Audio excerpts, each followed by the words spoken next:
Good morning. This is Jesus Christ in Old Testament, part 17. And today we are going to discuss about Jesus, our kinsman redeemer. Kinsman redeemer. And we can see it in Leviticus chapter 25. And the story of Ruth and Boaz is very clear about this kinsman redeemer. And the right of redemption belongs to the nearest kinsman. Christ is our nearest kin through the incarnation. So, incarnation meaning, I take it from Google translation, and a person who embodies in the flesh a deity, spirit, or abstract quality. That is incarnation. So, Jesus incarnated to be a human being. He took human form in order to redeem us. So, if a fellow countryman of yours becomes so poor he has to sell some of his property, then his nearest relative is to come and buy back or redeem what his relative has sold. Okay. And we'll continue to read it. For it was fitting for God, that is an act worthy of his divine nature, that he, for whose sake are all things, and through whom are all things, in bringing many sons to glory, should make the author and founder of their salvation perfect through suffering, bringing to maturity the human experience necessary for him to be perfectly equipped for his office as high priest. That means he came down to be a high priest, and then he completed it fully, whatever the requirement is. Both Jesus, who sanctifies, and those who are sanctified. That means the one who sanctifies and the one who is sanctified. That means the one who sanctifies is Jesus and God, and the one who is sanctified means believer, okay, like me and you, those who believe. That is spiritually transformed, made holy, and set apart for God's purpose. So beautiful. Are all from one Father. For this reason, he is not ashamed to call them brothers and sisters. Imagine if a rich person or a wealthy person has a brother who is so carefree, drinking drugs or whatever, living like a homeless person, filthy, abusive. Then do you think that wealthy man would say in front of many people saying that this is my brother? Never. He will be ashamed of him, right? Or else reject him to be his own brother or relative. But then imagine the richest, the wealthiest, king of kings, lord of lords, god of gods, living his own dignity, glory, and majesty, saying to you that he is my brother, she is my sister. So precious. His love is so deep and unconditional. That's why he is not ashamed to call them brothers and sisters. He becomes like one of us.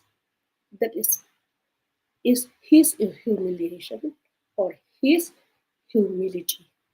Okay, and let's continue to read it. Saying, I will declare your father's name to my brethren believers.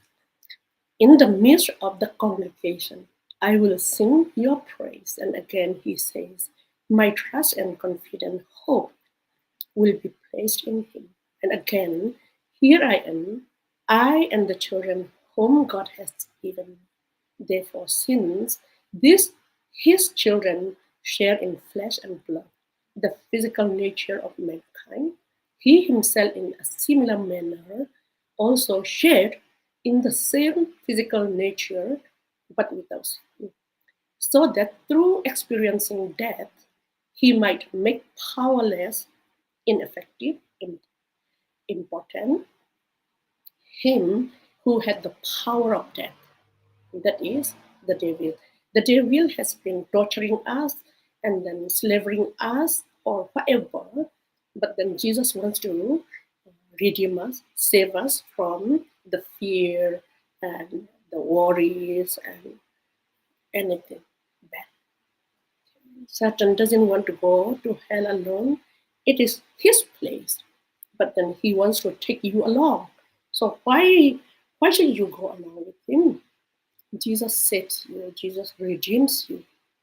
So if you love Jesus, then you will have the property again, or the heaven again. By the way, we were his and we were lost, but he came to redeem us again. Redeem means re-own. We were his, we are lost, and now he comes to redeem us, re-own us as his. It's very deep. And that he might free all those who, through the haunting fear of death, were held in slavery throughout their lives. So he wants to save us from slavery. He wants to save us from fear of death, haunting. Okay.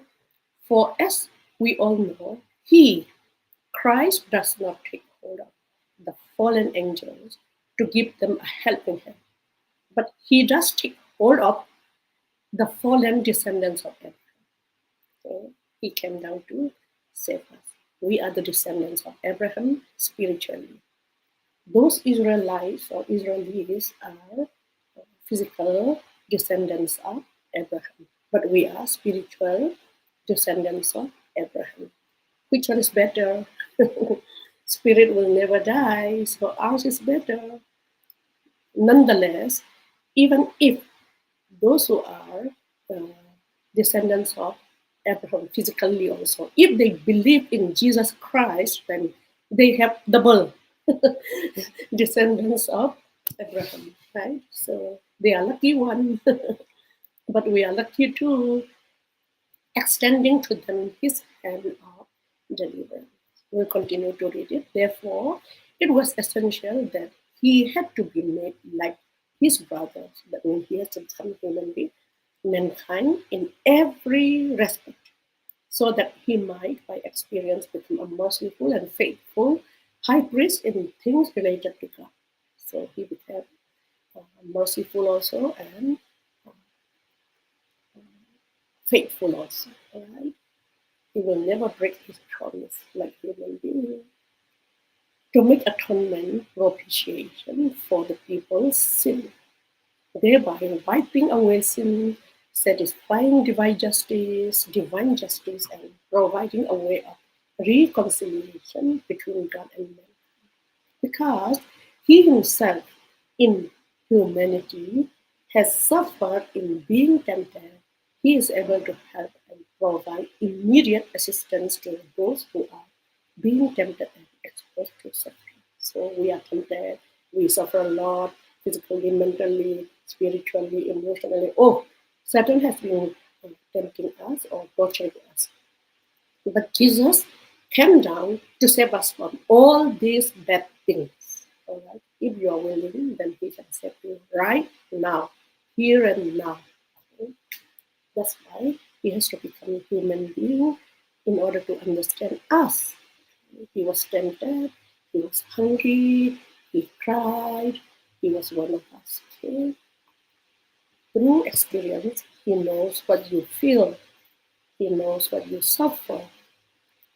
Now, if we see Job, for I know that my Redeemer and Vindicator lives, and at the last he will take his stand upon the earth. See, Job also could tell because his spiritual eyes opened, that's why he could see that Jesus would come one day and he will vindicate himself. And now Naomi had a relative of her husband, a man of great wealth and influence from the family of Elimelech, whose name was Boaz. Now the story starts. Ruth, who was a Gentile, a Moabite, but Boaz was a Jew. And he was wealthy, and he was a kinsman to redeem them. And so I thought to let you hear of it slowly, buy it in the presence of those sitting here and before the elders of my people. If you will redeem it, redeem it. But if not, then tell me so that I may know, for there is no one besides you to redeem it. And I am next of kin after you. So someone was closer relative than Boaz, but then that fellow was not willing to redeem. So now the second person is Boaz. So Boaz was willing to redeem their property. He was wealthy enough, and he has the influence and wealth, great wealth, and not only redeeming their property, but also marrying Ruth as his wife. Then they have a son called Obed. Then from Obed, from Jesse to King David. And then after 14 generation, Jesus came. So Ruth became a blessed great grandmother of Jesus. That's why the story is great. Until now, we have been reciting or rehearing again. The story will remain until the end of the earth. Right? Okay. And he said, I will redeem it. Then the women said to Naomi, blessed is the Lord who has not left you without a redeemer, grandson as heir today, and may his name become famous in Israel. Truly, Boaz also became famous because he was willing to redeem, and as well as King David and Jesus, of course.